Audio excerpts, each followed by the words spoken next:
Hey, what's up, y'all? Noah here again. And I skipped yesterday a little bit because I don't want to overwhelm y'all and it start falling on dead ears. So I just skipped a day just to see how, give y'all a breather. Yeah. So I'm going to talk to y'all today about the story that drove me to trust God and basically bend the knee to Him, all right? So one day I was driving, right? A regular Monday, I'm driving in the fast lane. I'm going about 70 or whatever. It doesn't even matter.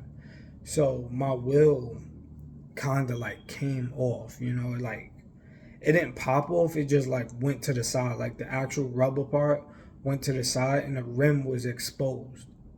So basically, once that happened, you could hear the rim go. You hear it scraping on the ground, and then I just feel myself viciously going right. So I go, like the wheel just turns right, and there's nothing I could do about it. So the whole car goes this way, and I look over my shoulder and I see another car coming. So I turn it this way. I just jerk the wheel this way, and I just start to spin and spin and spin. I spin about 8 or 9 times.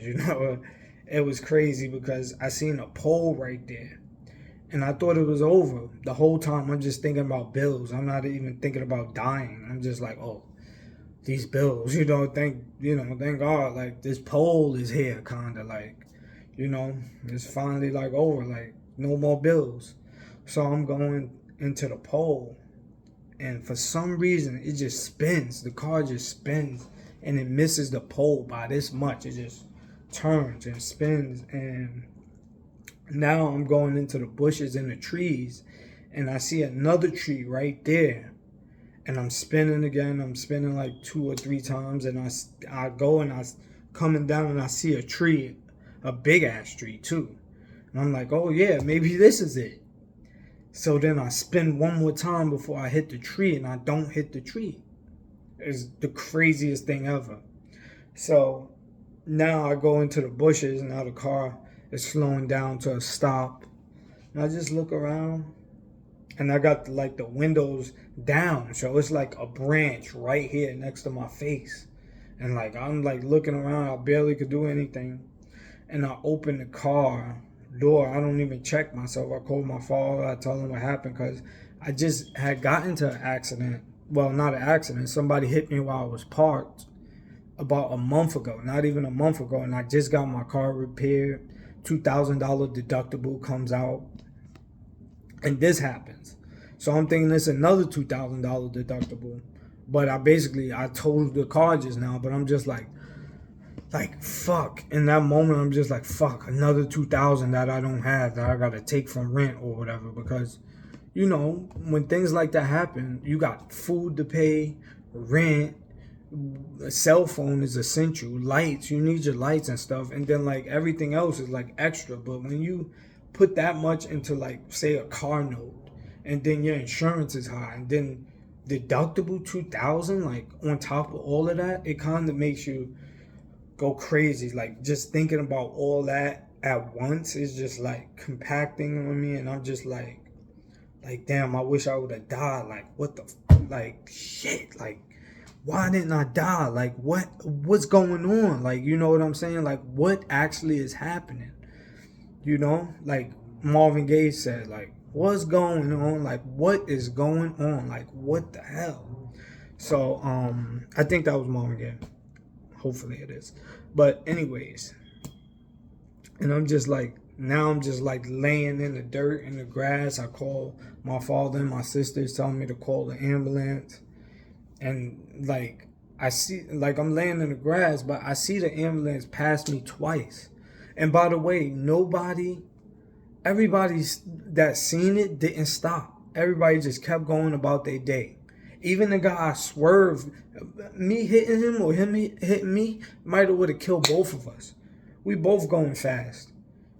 And like he seen me swerve to not hit him. He seen me spin about 8, 9 times. He seen me almost about to hit the pole, or he don't know if I hit the pole or the trees or whatever. But he just kept going. He didn't give a hell about me, a shit or nothing about me. And like, whatever. Everybody else didn't either. They just kept going past. It's crazy. So I see the ambulance go past me twice now, and now I like kind of get up. I don't know the injuries, internal bleeding. I don't know anything. I just get up like, what the, like, can anybody help me? You know, kind of like you don't see me. I'm just like jumping up and down doing the jumping jacks at this point. Like, do you not see me? Nobody sees me. Like, what's going on? Like, you know, and I turn around and I see the ambulance again, and I'm just like jumping and flagging them down. And they finally stop and they see me. And then I just go I drop back down and I sit down and I just lay on the grass basically. And they get to me and I like sit up and they're like, no, lay down. So the guy, he comes up to me, he asks like, are you all right? I'm like, no, I didn't die. Like, I wish I would have just, you know. So wish I would have died basically. And he's just looking like, is this guy drunk? Like, what happened? I was like, the tire came off and I just start spinning from the fast lane. From the fast lane right there, I just start spinning. So just imagine me spinning 8 times. That's what happened. And he goes, okay. So he goes check the car out. He's like, oh yeah, you got a blowout. Both of your tires blew out. And I'm like, yeah. Unfortunately, the impossible happens to me somehow. So then he's just telling me like, calm down. I'm like, no, don't tell me to calm down. Do you see that pole right there? I just missed it by an inch. Why couldn't I just hit that? And then you see that tree over there? Another inch I missed it by. I don't know what's going on or why I'm here or what happened, but look, how am I alive? Officer, just tell me, how am I alive? And then they get me to calm down somehow. And he tells me God has a plan for me, that it's not over for me. And I look at him, I'm like, I don't want to hear that. But basically, I guess, yeah, you're right.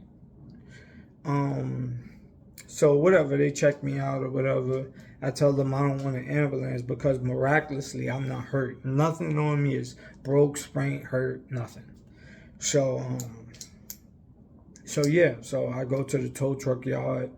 Everything happens, and being that happened last time to me, I don't want the car back now because now it done got basically messed up twice. And I almost died in the car, so I don't even want the car back. Like, just keep the car because they repaired my car. How the hell does my tire blow off? Like, they repaired it a month ago. That should be on them. But like when things like that happen, it's kind of nobody to talk to. You could get a lawyer, and then when you get a lawyer, you still paying money.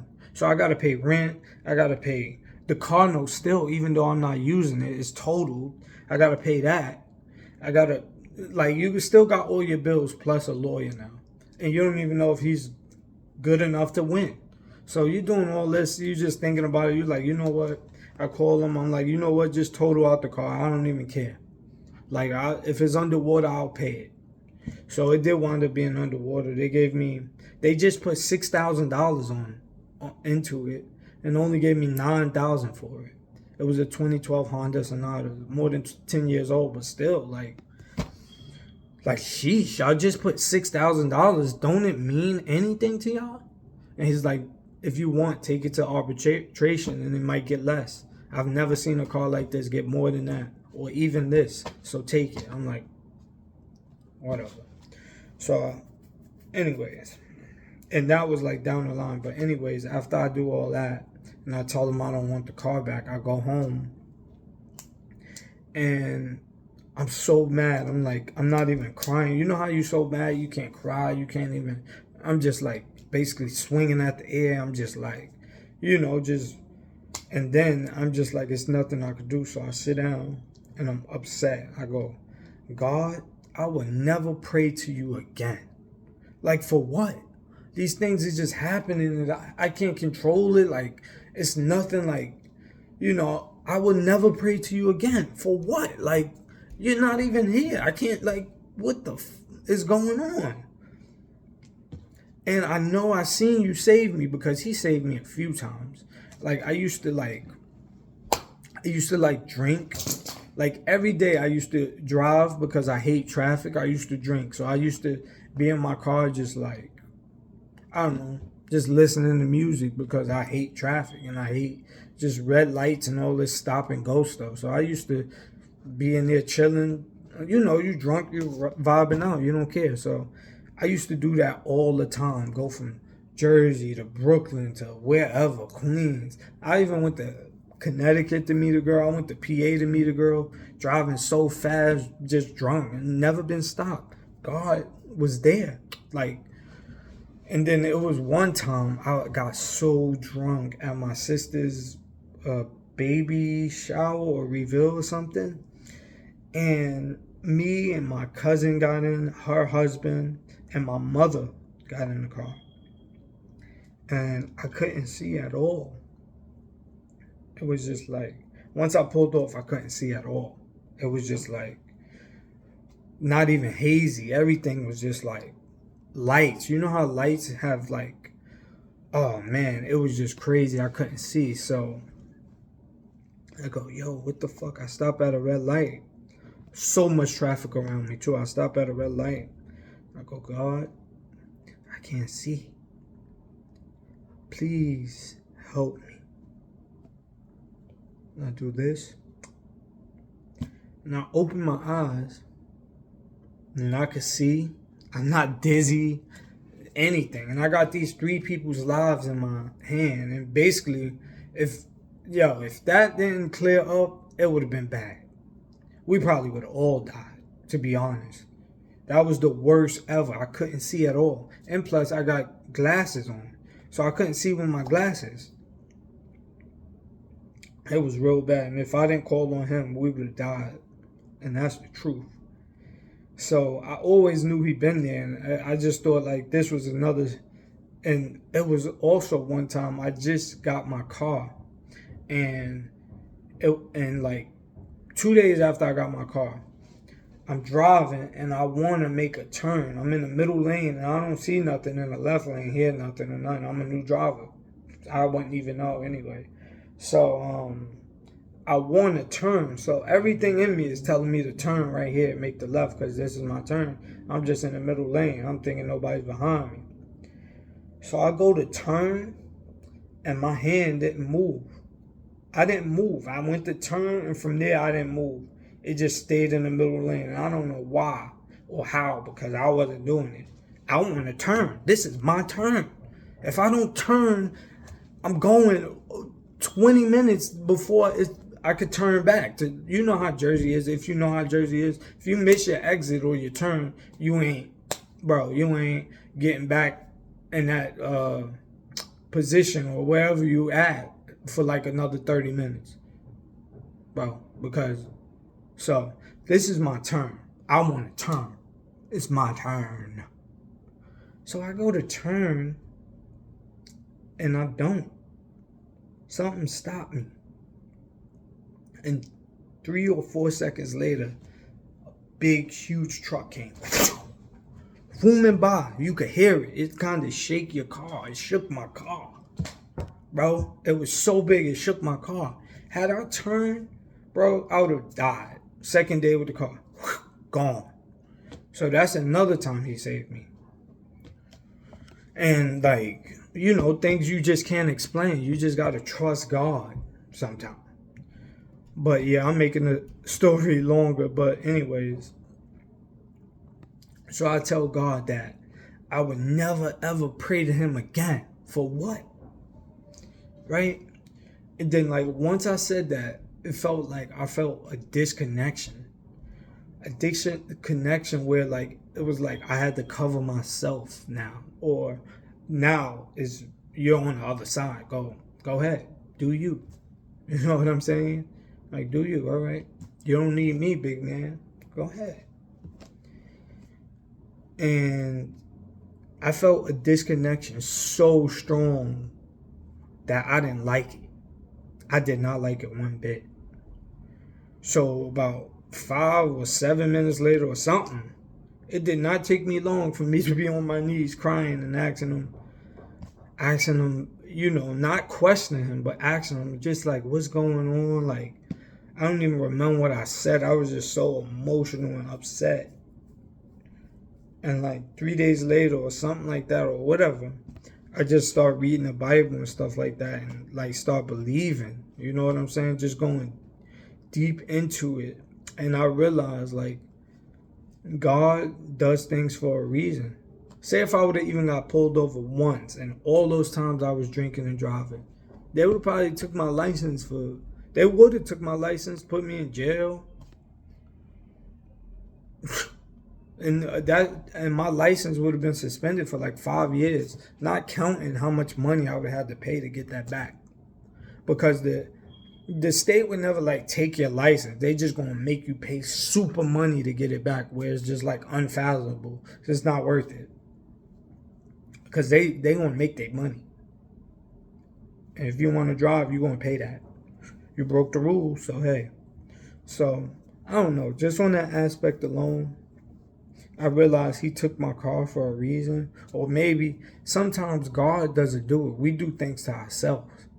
So just because you might have made a dumb move and you blaming God like, oh God, why does that have to happen? God ain't have, or the devil ain't have nothing to do with that. That was just your dumb ass. Period. But what he will do is meet you in your struggles.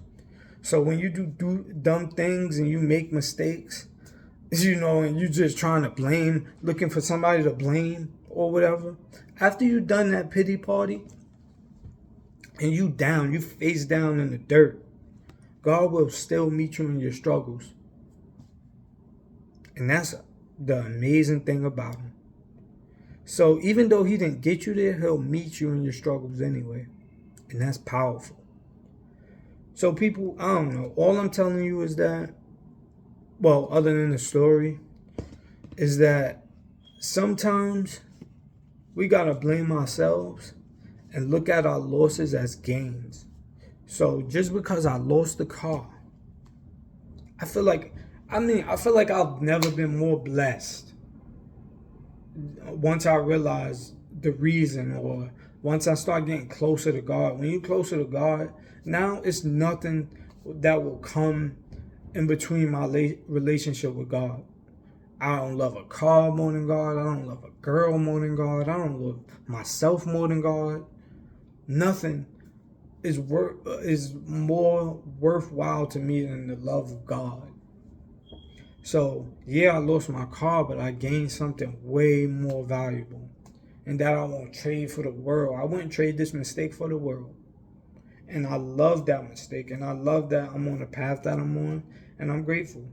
So thank you guys for listening, and I have a real estate class, real estate little lesson here in a few, and I'll have another life lesson too. So yeah, just wanted to tell y'all my little story. So I hope I didn't drag it out too long, but thank you guys for listening.